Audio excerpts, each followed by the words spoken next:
When my new sister-in-law fled the wedding, she drugged me, and that night I ended up having a scandalous encounter with my foster brother. He married me but always treated me coldly. I never knew the reason for the rest of my life. Until the moment of my death, with my eyes tightly shut, I heard him sigh. If it weren't for your provocation on the wedding night, how would I have missed her? Only then did I realize that the lover the bride had desperately sought after fleeing the wedding was none other than my foster brother. I felt I had made a grave mistake. She committed suicide by swallowing gold. Song Hwayu hid it from me all his life and hated me all his life. In this second life, I took advantage of his travels to get married early and leave home. My husband was transferred to Jiangnan. Half a month later, I traveled south to find him. When I reached South Street, a woman was galloping her horse wildly through the street at such speed that the sedan bearers couldn't dodge in time. In an instant, people and horses were thrown into chaos. When I saw her clearly, I was stunned. This face before me, even across 2 lifetimes, I still couldn't forget it. Li Rujuan was Song Hwayu's true love. In the previous life, she should have been my elder sister-in-law, if not for that drugged incense. The wedding candles flickered. On my foster mother's orders, I was delivering something to the bride when she caught me off guard and pinned me down. Li Rujuan smiled charmingly, then whispered, "Just hold it for me for a while." She pressed my silence point and tied my hands to the bedpost. I've always repaid a grievance in kind. Since he wants to marry me, he must bear the consequences. "I hear you're his adopted sister," she said. Her smile deepened as she lit a scented incense. "Don't be afraid. You're quite pretty. I imagine your brother won't blame you come morning." I trembled with fear, knowing Song Hwayu's temper. He would truly kill me. The window opened and then was firmly sealed shut. Li Rujuan swapped clothes with me. Soon, the incense dispersed, and before I could explain, my mind went hazy. When Song Hwayu lifted the bridal veil, I seemed to subconsciously rub against his hand. When I opened my eyes again, it was broad daylight. I was wrapped around Song Hwayu, limbs entangled. The man beneath me had just woken up, his voice laced with post-coital satisfaction as he gently stroked my waist. Awake. I felt like a thunderbolt had struck me, and I squeezed my eyes shut. Seeing me frozen, the woman took direct action. She held the broken piece of jade in her hand and demanded, "Do you have any idea how important this jade pendant of mine is?" As she spoke, she had already unfastened the whip at her waist. She was straightforward in nature and skilled in martial arts, acting with abandon just as in her past life. After returning to the capital and seeing me pregnant, she left a suicide note that very day. Dying for love. Each word was deeply affectionate, yet pointed. "Your wife is cleverer than I am." On our wedding night, she told me that her own brother already had a sweetheart. It seems that since she could resort to such means, she must love you deeply. In both lives, she remained ruthlessly consistent. The whip was aimed at my face, and I should not have been able to dodge it, but in the next moment, Li Rujuan was struck in the abdomen without warning. She fell backward in dismay, the whip pulling away from me.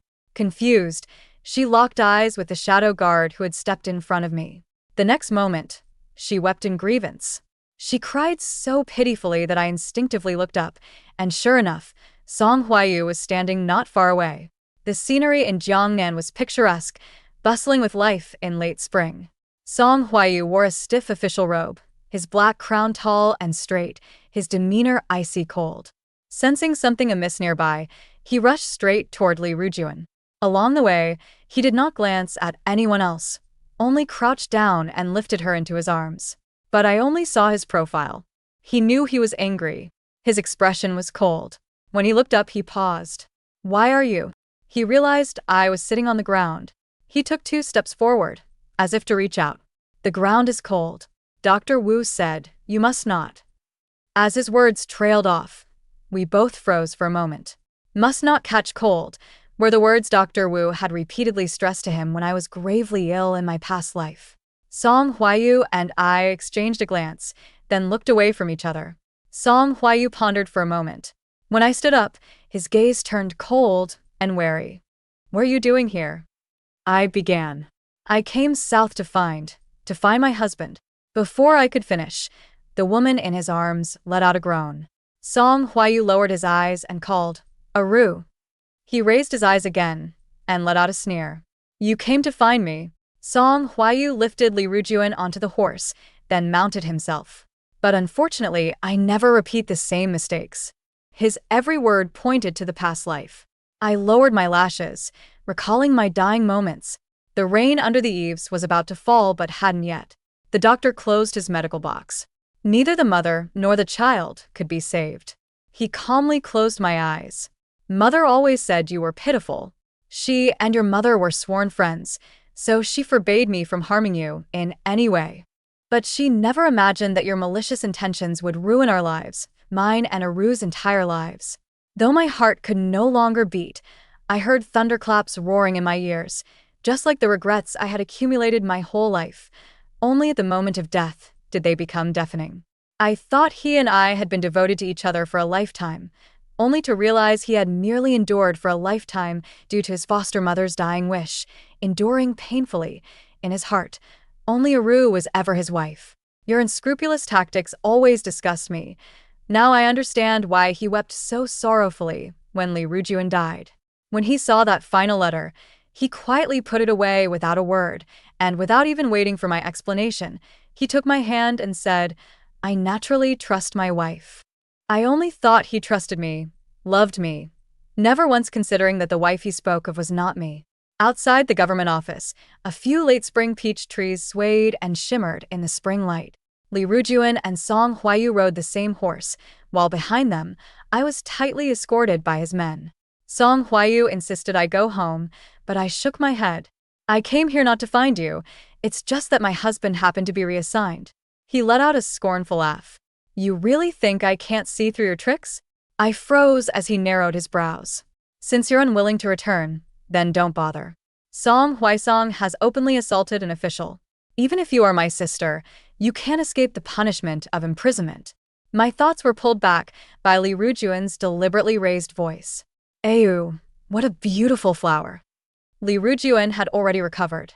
As her words fell, Song Huayu reached out and broke off a branch for her. The flower branch hung heavy, the beauty smiling a lovely spring scene. But as she smiled, her eyes landed on me. "I think my little sister wants one too," she said. Song Huayu glanced at me, but said nothing. Li Rujuan, however, laughed so hard she shook. She handed the flower to me. "Little sister is going to prison, and I'm so heartbroken. Take this flower, it'll be a little keepsake from the outside world." I stepped back 2 paces. Disgusting. Her hand froze in the air, but her curved smile deepened. I was restrained by Song Huayu's men, and she forcefully pinned the flower in my hair. "Dear little sister, would I ever harm you? These flowers were planted by the newly arrived lord for his wife. If you wear them into prison, he might show you some pity." Suddenly, as if remembering something, she covered her lips in feigned surprise. "Oh, he wouldn't think you're seducing him, would he? This lord is famously devoted to his wife. I wonder what he would think of someone trying to climb into his bed." Song Huayu watched coldly from the sidelines. Upon hearing climbing into bed, he faintly curled his lips, as if in mockery. Seeing that she was at the end of her rope, I was about to retort, when in the next moment, someone reported that Lord Xie said there would be no trial today. Song Huayu asked, puzzled, "Why?" "The Lord said Miss Li is domineering and deserves to be beaten. It doesn't count as a case. Lord Xie said he's very annoyed today and told Miss Li to go somewhere cool to cool off." As if knowing that person's temperament, Li Rujuan chuckled. Even he has times when he's annoyed. The servant bent his body and said, "The Lord said he is waiting for his wife to come home. The madam is coming from the capital. She should have arrived by now, and the Lord is very worried." He thought for a moment, then added, "The Lord has already taken the madam's portrait and is searching everywhere. I heard the madam's surname is Song, the same as your lordship's."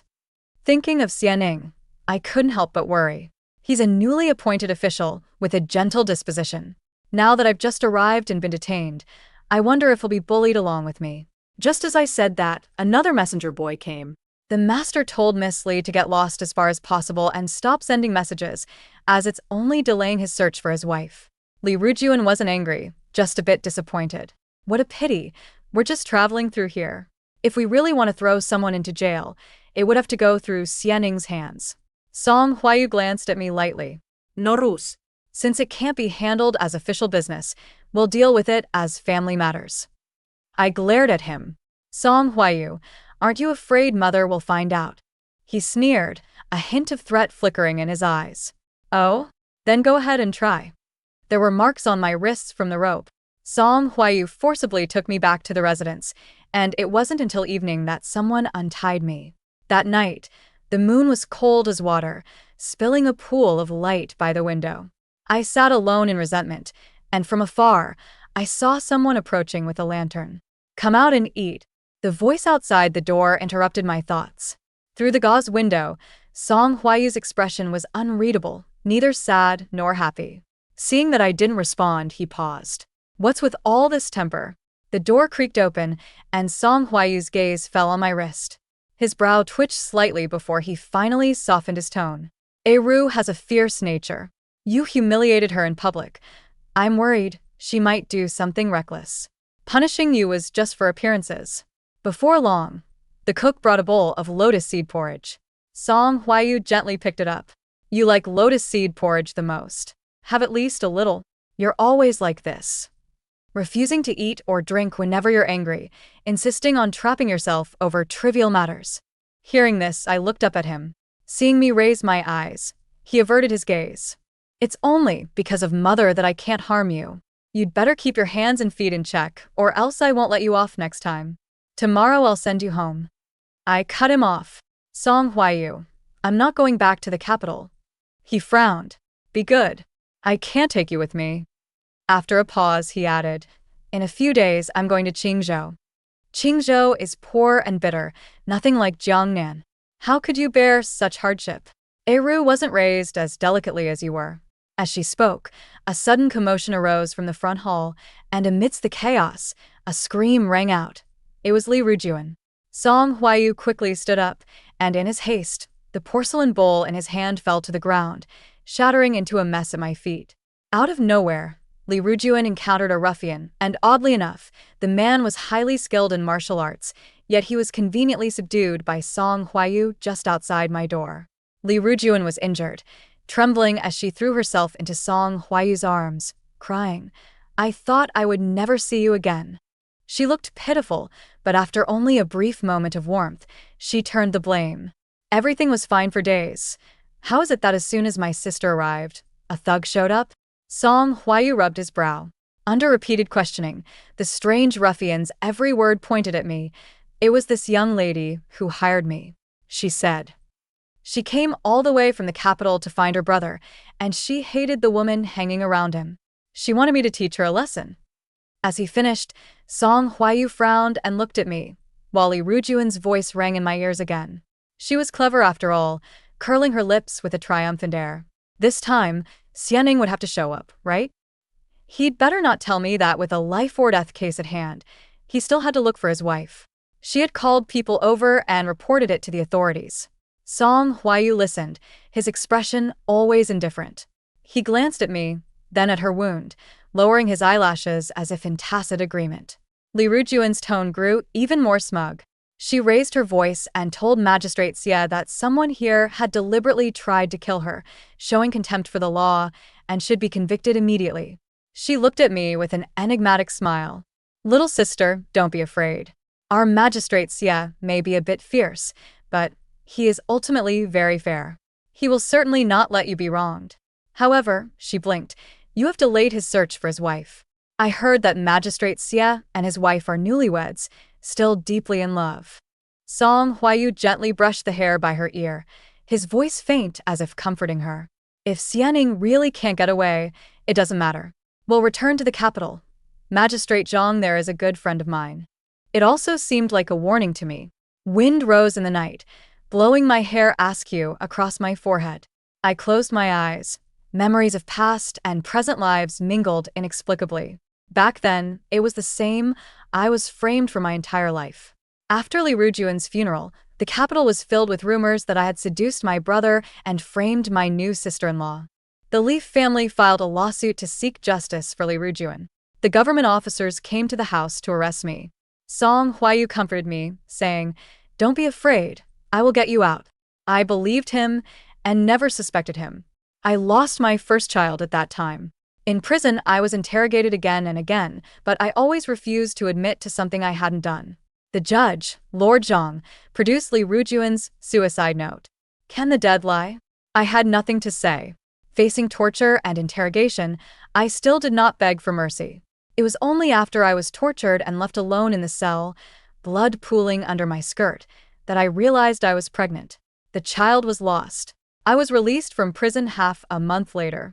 My foster mother sat in the front hall, and when she saw me, she shed tears and sighed. Song Huayu merely took Li Rujuan's suicide note expressionlessly, took my hand, and showed no trace of blame toward me. I naturally thought he had come to save me. To keep him from worrying, I even hid the fact that I had lost a child in prison. Now that I think about it, since he had known the person in prison long ago, since he had hated me all my life, I clenched my fists, not daring to think further. I looked up and met Song Huayu's eyes. My own reddened. He was taken aback. As if realizing what he had just said, a flicker of understanding crossed his face. He opened his mouth. You'd better behave yourself. Li Rujuan had already been helped into the house. He advanced step by step, the moonlight casting a cold, merciless gleam on his face. Little sister, if you hadn't resorted to those despicable tricks, I might have been willing to marry you. I froze. Seeing my expression, he gave a sneer. His tone carried a cruel satisfaction at having caught me in a weakness. Song Huaisong, mother only knows you as innocent. How could she ever imagine you'd be so vile as to covet your own elder sister-in-law's position? I took 2 steps back and shook my head. I'm already married. He stared at me intensely. Do you think I'd believe that? Your tricks might fool mother, but they won't fool me. I opened my mouth to speak, but in the end, I only let out a sigh. In the late spring night, there was still a lingering chill. Confined to the courtyard, I couldn't help but shiver. When a cloak fell on my shoulder, I flinched instinctively, turning to meet Song Huayu's eyes. If you die, I won't be able to explain it to mother. I dodged slightly. My body is fine now. I can handle a little cold. The next moment, the clothes in his hand fell to the ground, and the distance between Song Huayu and me closed. He touched my face, his movements familiar. Madam, I know it's you. I didn't refute him. I only took an instinctive step back. His hand left my skin, fingers hovering in the air, but his eyes were fixed on me without blinking. From the first time I saw you in Jiangnan, I guessed your intentions. He lowered his eyes and looked down at me, each word seeming like a charity bestowed upon me. If you insist on me marrying you, it's not impossible. Sanger, become a concubine. This is what you owe her. Don't stoop to underhanded tactics again in this life. Don't go astray. As his words fell, as I stepped back, I accidentally stepped on something, lost my balance, and was about to fall when someone caught my waist. A servant's voice came from beside me. Master Xie. The man responded indifferently. The servant's voice was loud. The next moment, the door creaked open, and Li Rujuan was helped out by her maidservant. She looked utterly haggard and pitiful. Your Honor, I was wronged by an evildoer and nearly lost my life. You must seek justice for me. She finished speaking, but no one answered. The air fell silent for a moment. Suddenly, a familiar voice came from behind, but its tone was completely different from the gentle softness I remembered. Who cares about your troublesome affairs? The speaker sounded as if trying to avoid something filthy. It was somewhat like him. I turned around and, sure enough, met Xianing's eyes. The night was bleak under the moonlight. He looked extraordinarily handsome, but when he looked at me again, he quietly adjusted the hem of his robe. He reached his hand out to me, his palm dry and firm.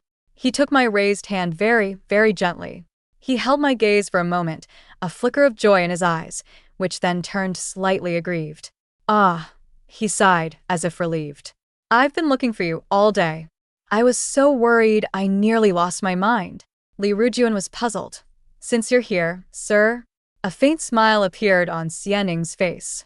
I'm only here for my wife. He paused, then fixed his gaze on Song Huayu, curling the corners of his mouth slightly, as if in provocation.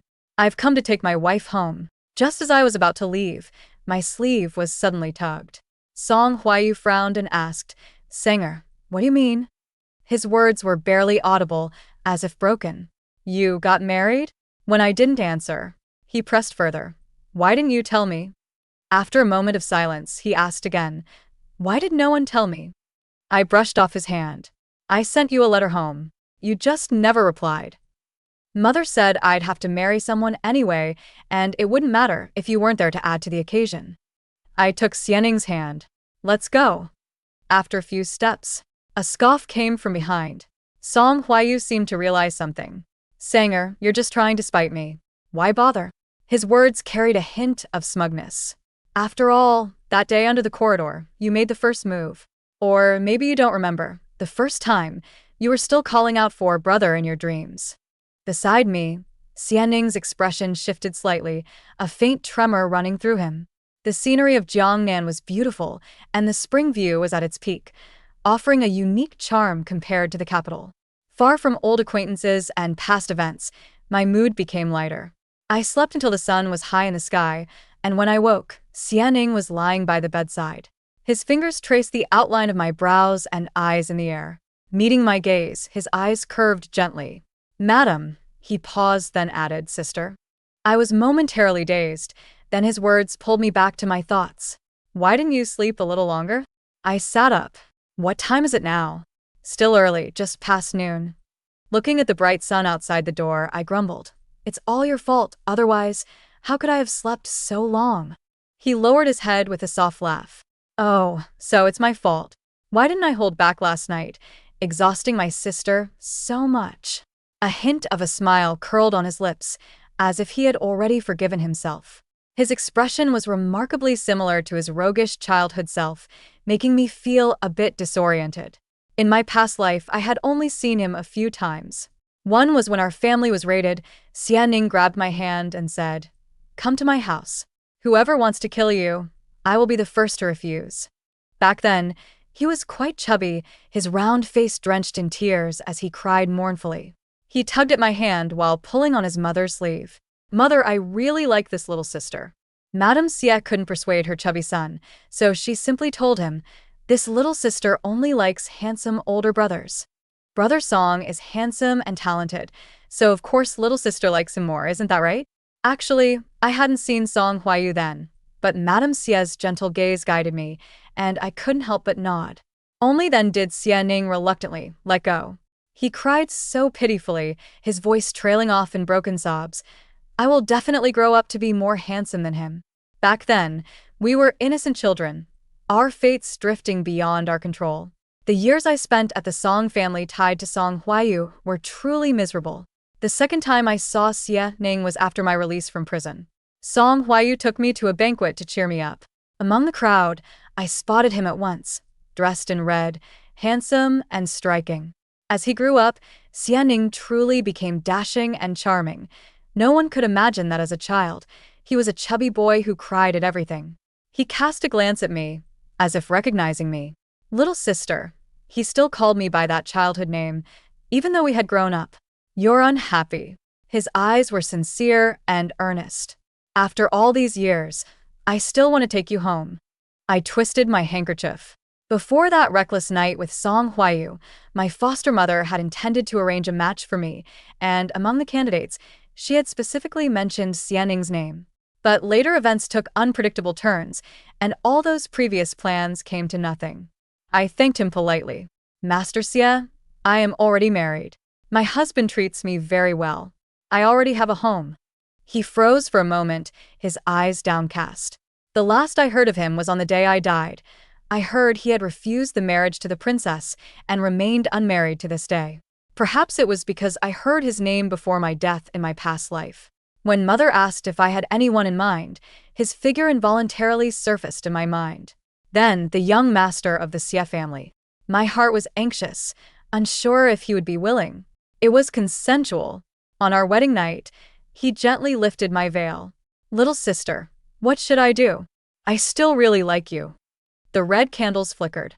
He knelt on one knee before me, took my hand with the lightest touch, and guided it to feel his heartbeat. Thump, thump, so heavy and powerful. Behind the bed curtains, I drowsily wrapped my arms around his waist, suddenly remembering that in my past life, when I was disoriented by incense, I seemed to have seen this brother in a dream. In the afternoon, not long after Xianing left, the door was shoved open. The person who entered carried a hint of anger.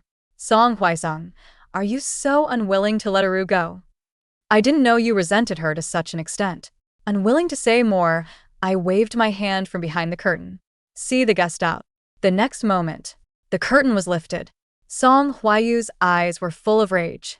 You make me sick. Still somewhat tired from the afternoon, I took off my outer robe, leaving only a thin gown.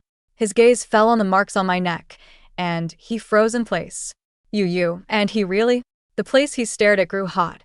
I realized and pulled the blanket to cover myself. Then anger surged, and I slapped him. Elder brother, I am your sister. You dare to climb into your sister's bed? Do you know no shame? He clicked his tongue against his cheek, his eyes filled with even more disgust. To send Aru to prison, you would sell your own body. Who is the shameless one? I didn't want to argue with him. Soon, I was fully dressed. He grabbed my ankle relentlessly, saying each word as if trying to confirm something. You are shameless. Just a while ago you called me husband, and now you can get into another man's bed. Rest assured, a woman like you would never break my heart. He said this, but his actions grew more presumptuous. Where did he touch you? I didn't stop him. I let him climb onto my bed fully clothed, let the maids bring the officials. When Song Huayu was restrained by Xianing's men, he stared in disbelief. How dare you? I smoothed my clothes. I had long suspected that if she were put in prison, you would surely come to find me, so I deliberately did not avoid you. Brother, now you too have grievances you cannot voice. I unfurled the marriage certificate. Look clearly. I married Xianing with proper rites and ceremonies, from start to finish. The only one without shame is you. In broad daylight, you forced your way into a lady's chamber, shamelessly climbing into your adopted sister's bed. His eyes were fixed on the marriage certificate in my hand. You set this trap for me on his account. He gave a bitter laugh. Song Huaisong, I never knew you had such skills. I didn't want to say more. Exhausted, I sat on the bed and waved a weary hand. Take him away. But in that last glance, his eyes were full of questioning. What about me? A breeze stirred the leaves by the door. It swayed for a while, but nothing changed. I sat alone in silence, feeling only that the tree by the door was growing well. Aside from that, my heart was undisturbed. Li Rujuan had hired people to deliberately frame her, but in the end, it only harmed herself. She hadn't committed a major crime, but her methods were venomous. When following Song Huayu on various investigations, she abused her authority and offended many people. There was an old woman in Ningzhou who made a living by running a small business. When Li Rujuan was investigating, she had been domineering, destroying a vendor's stall that was their livelihood. The old woman's grandson was waiting for medicine to cure his illness, and as a result, he lost his life. She tried to file a complaint but got nowhere, and was about to swallow her pride when Xianing took on this case. The documents traveled all the way from Jiangnan to the capital, eventually reaching Xianing's aunt, who is the current Grand Princess. No matter how much Song Huayu maneuvered, he couldn't change the fact that Li Rujuan was destined for prison. My foster mother sent pear blossom pastries from the capital. When I went to pick up Xianing and bring him home, I happened to run into Li Rujuan being escorted out. She kept spewing curses, saying, I am vicious. Xianing, your viciousness is no less than mine. Ningzhou is so far away. That old wretch was on the verge of death. You were clearly targeting me from the start. Xianing was not angry at all. Go ahead and curse. When you die, you won't have such a chance anymore. But if you dare to provoke my wife again, I won't let you die. The knife hidden in his sleeve lightly slid across the back of his hand. I'll make your life worse than death. Li Rujuan trembled, looked up and saw me, then shut her mouth. Xianing sensed something. He suddenly lifted his head, his gaze landing on my dazed eyes. His Adam's apple bobbed as he silently hid the knife behind his back, then greeted me with curved brows and a smile. Sang, you came to pick me up. He rested his chin on my shoulder and tugged at my sleeve. It was all my aunt's idea. She insisted I act fierce. So tiring. I couldn't help but find it amusing. I raised my hand, and he obediently lowered his head, letting me gently pat it a couple of times. It was already late spring. A flicker of disorientation passed through me. I looked up, but felt an endless radiance in the spring light. I hadn't heard about Song Huayu for a long time. The maidservant mentioned that after Li Rujuan was captured, he had been in low spirits for a while. I stopped her from saying more. I had no mind to think about it. The painted boats on the southern rivers were captivating. When I grew tired from playing, a light rain began to fall from the sky. I raised my hand to shield myself, but the clear sky above changed color as an umbrella was gently moved over my head. Song Huayu pressed his lips together, standing silently beside me. "I always felt you were moved," he said with difficulty, saying, "How could you give up so easily?" I gently shook my head and was about to step away, but he took a hurried step closer. "In the past life, it was clearly you who kept seducing me time and again." The person in front closed their eyes, then opened them again, now tinged with a faint flush. "If it weren't for your constant advances, how would I have ended up with you, where our pretense has turned into reality?" The rain slanted gently, falling on my skin. Memories came to mind. His words left me with no rebuttal. At first, I truly had feelings for him. Back then, after that reckless night with Song Huayu, I avoided him like a snake or a scorpion. Until one day, as I rested in the corridor, rain began to fall from the sky without warning. When I woke up, Song Huayu stood before me, holding a green umbrella. Seeing me come to, he flexed his numb wrist. Just as he was about to leave, I called out, "Brother." Song Huayu paused in his steps, misunderstanding my intent. After a moment of eye contact, he bent down and carried me into the room. The blue curtain fell, and in the boudoir of my maiden days, I couldn't help but dig my fingers into my palms, but he forcefully pried them apart. Another night of passion ensued. The difference was that this time, he held my neck and softly called out, "Sister." I, too, had misunderstood his intent.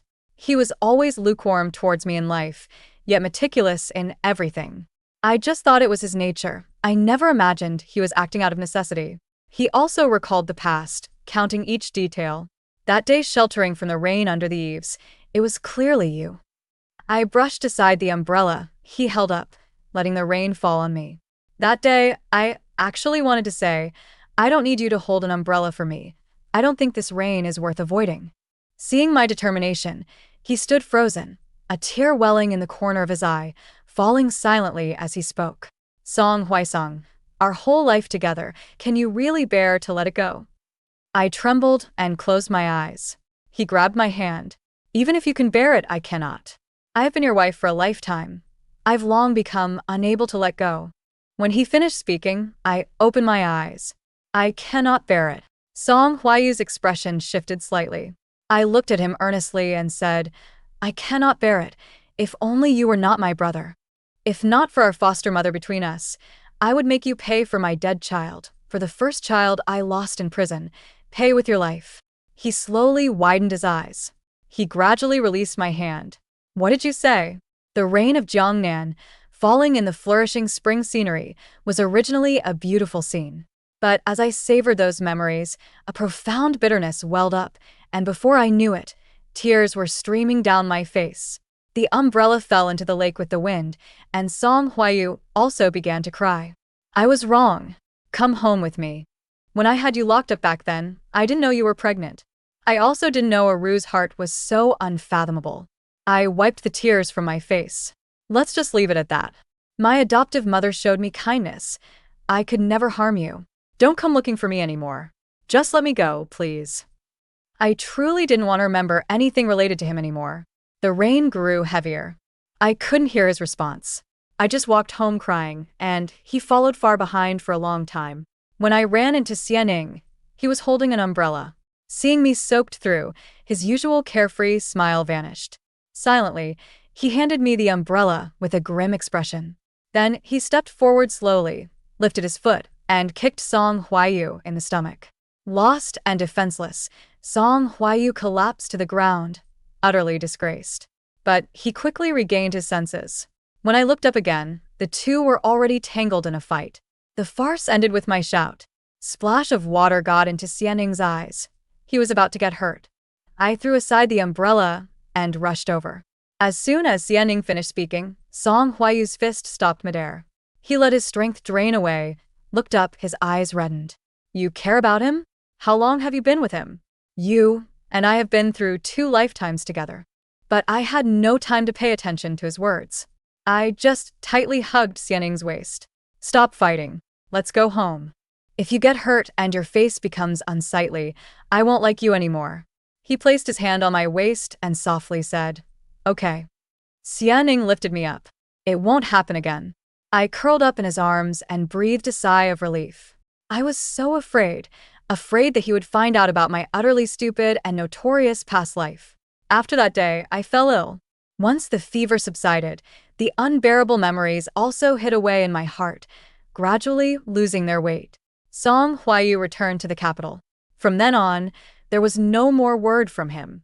Shortly after, my foster mother fell gravely ill, and I had no choice but to go home.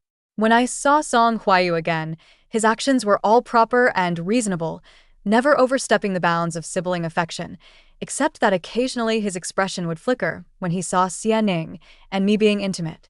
Until I heard my foster mother's dying wish. She grasped my hand, tears streaming down her face. Sanger, there's no need to mourn for me. Your brother has gone mad. You must leave quickly. I fear that after I die, with nothing left to hold him back, he will harm you. That day, my foster mother took her last breath, half a day earlier than in my previous life. That half day, Xianing and I faked an escape south by boat, then hid inside the imperial palace. Before my foster mother's funeral was over, news came that the southern residence had caught fire. Xianing led people to investigate. At the last moment, they saw Song Huayu walk into the flames. He turned back, as if searching for someone, but found no trace of the person he sought. Song Huayu gave a bitter smile, murmuring under his breath, Sanger, if there is a next life, I swear I will never let go from the start. When he was carried out, he had long lost his graceful and radiant appearance. All that remained was a pitiful charred corpse. But he brought this upon himself. Heaven showed no mercy. After his death, nothing changed. In this world, there are not so many next lives that come with death. After handling my foster mother's funeral, Xianing and I traveled north. The northern wind and snow raged fiercely, but when I looked through the blizzard into the distance, I felt the vastness of heaven and earth. The seasons change without reason, and it's impossible for the scenery to remain spring-like forever. I raised my hand to catch a fluttering petal, feeling that the gloom in my heart had vanished in an instant. In this world, fortune and misfortune intertwine. Both the good and bad of the past have become experience. Looking ahead, there is nothing that cannot be overcome. Later, Xianing and I watched the sunset beyond the Great Wall, witnessed the autumn of the ancient capital, traversed towering mountains, and brewed tea and warmed wine on lingering rainy nights. The world is vast, and every day is a new one. The past cannot be chased after. I think we must not waste the good times before us.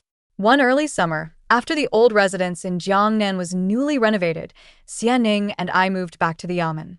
The summer lotus leaves were green, and when the wind blew, they seemed to merge with the sky. A colleague of Xianing's had gifted us good wine a couple of days ago. I took my daughter to drink by the lotus pond. The summer heat had already subsided. We sat side by side with our pant legs rolled up high, the wind brushing through the lotus leaves. It brushed against our calves. At the first sip, we both wrinkled our brows in unison. I couldn't understand. Why did everyone say it was a good thing? It tasted so awful. The child explained like a little adult, saying that wine is used to drown sorrows. Since I had no sorrows, it naturally didn't taste good to me. Before she finished speaking, I took another sip. The spiciness hit my throat, and my face instantly flushed. Soon, one sip followed another. By the time Xianing arrived, I was already unconscious. He wore a red official robe. After all these years, he still had his hair tied high in a ponytail, exuding a carefree, youthful spirit as he walked. He crouched down in front of me.